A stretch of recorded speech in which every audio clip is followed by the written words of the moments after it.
Hello students, मैं बिट्टू यादव। आप देख रहे हैं स्टडी हाउस इटावा चैनल।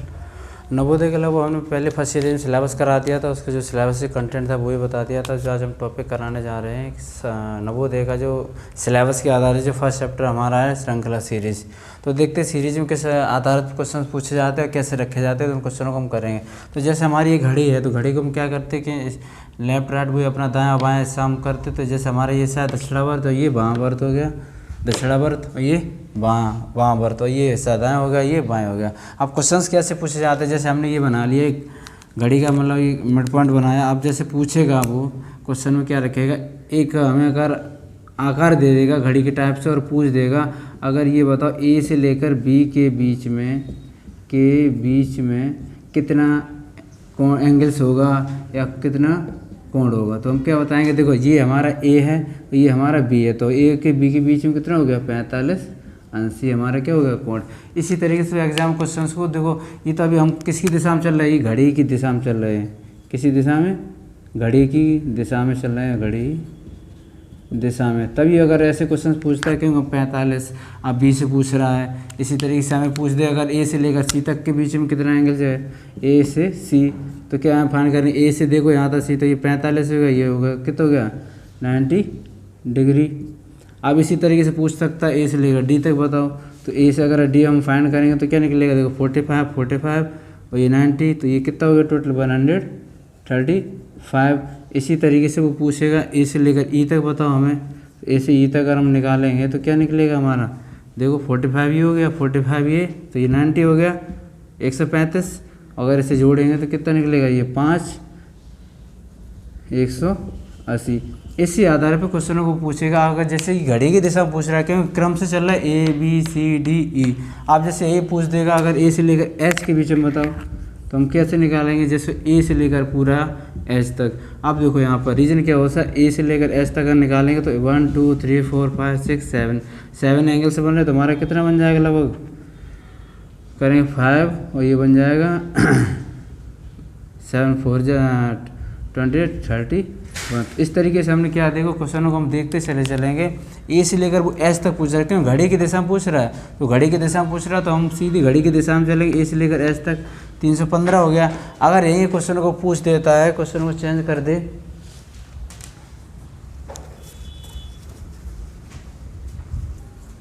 अभी तो हमने घड़ी की दिशा में बताया था। अब हम देखते विपरीत। रीजन क्या होता है, एंगल्स में कोई क्लियर नहीं है वो क्वेश्चन एग्जाम में क्या पूछता है।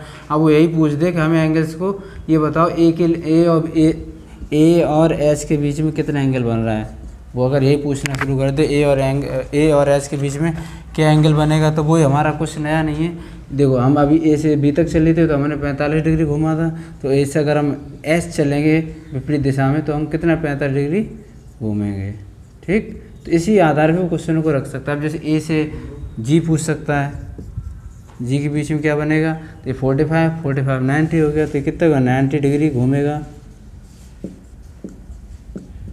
ए से लेकर एफ अगर पूछ रहा है तो कैसे निकालेंगे, ए से एफ के बीच में देखो 45 45 90 45 135। अब रीजन क्या है, क्वेश्चन को बस तुम्हें यही जांचना है कि क्वेश्चन किस एरिया में पूछ रहा हो। हमसे पूछ रहा है क्वेश्चन, देखो कैसे आएगा, पूछ देगा एक घड़ी की दिशा में, अगर व्यक्ति सीधी घड़ी की दिशा में चल रहा है तो वो अब एक बिंदु से दूसरे बिंदु तक जाने में कितने एंगल घूमेगा, तो वही पूछ लेगा। एक से बिंदु से दूसरे बिंदु तक पहुंच रहा है, कितना होगा 45 का होगा। इसी तरीके से विपरीत दिशा में पूछ सकता है कि एक व्यक्ति अगर घड़ी की विपरीत दिशा में चल रहा है तो अपने मिड पॉइंट से अपने स्थिर बिंदु से दूसरे बिंदु तक जाने में उसे कितना टाइम लगेगा, तो वही 45 अंश लगेगा। इस आधारित पर एग्जाम क्वेश्चन अधिकांश पूछे जाते हैं। नेक्स्ट देखेंगे खिसकना। क्या रीजन क्या होता है एग्जाम में क्वेश्चन, तो अभी हमने बताया थे दिशा में हमने सारे के लगभग निर्धारित कर ही दिए। आप क्वेश्चंस पूछेगा वो कि एक बिंदु से दूसरे बिंदु तक खिसकने में उसे कितना भाग चलना पड़ता है।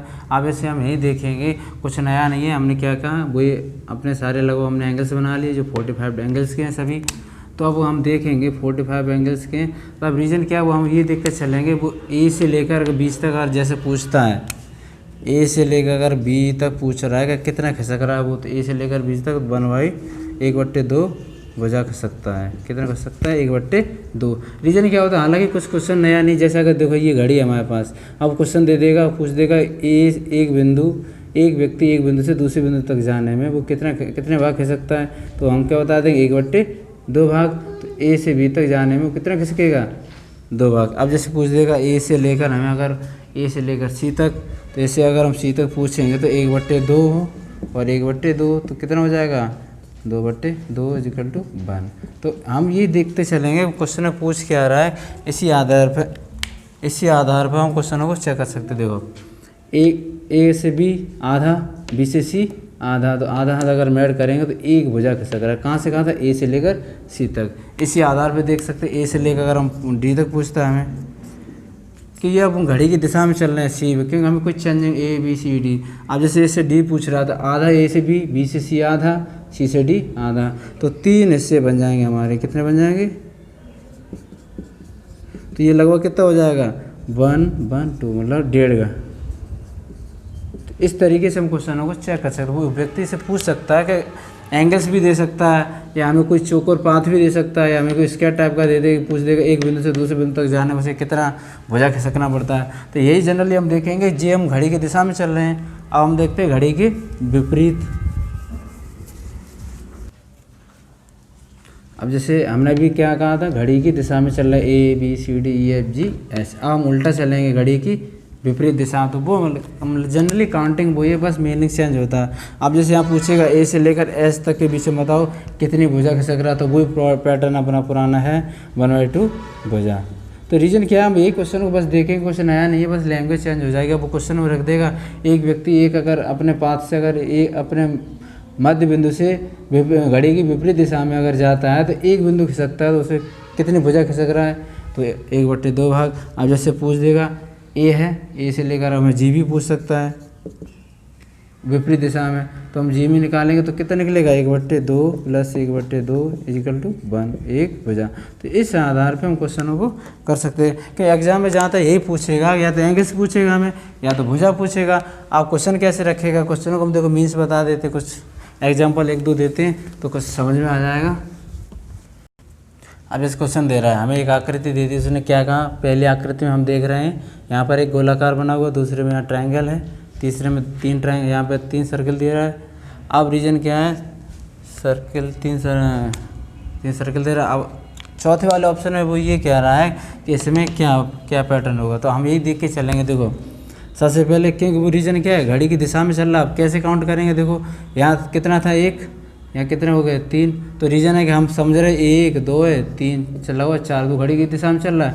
अब मुझे क्वेश्चन जो पूछ रहा है वो हम क्वेश्चन को देखेंगे, यहाँ ट्रायंगल दे रहा है, तो रीजन क्या होता है, यही हम क्वेश्चन को चेक करते चलेंगे। 1 के बाद हमारा 3 आया और 2 के बाद कितना आएगा हमारा सीधा 4, तो ये हम घड़ी की दिशा में चल रहे हैं। क्यों, रीजन क्या है, क्वेश्चन को देखेंगे। देखो यहाँ 1 है, इम्प्रूवमेंट कितने का 3 का हुआ, तो रीजन क्या होता है, हालांकि यहाँ 2 है तो इम्प्रूवमेंट किसका होगा 2 का, क्यों घड़ी की दिशा में चलता हुआ इम्प्रूव आगे की ओर कर रहा था। इस आधार पर क्वेश्चन को वो एग्जाम में पूछ सकता है।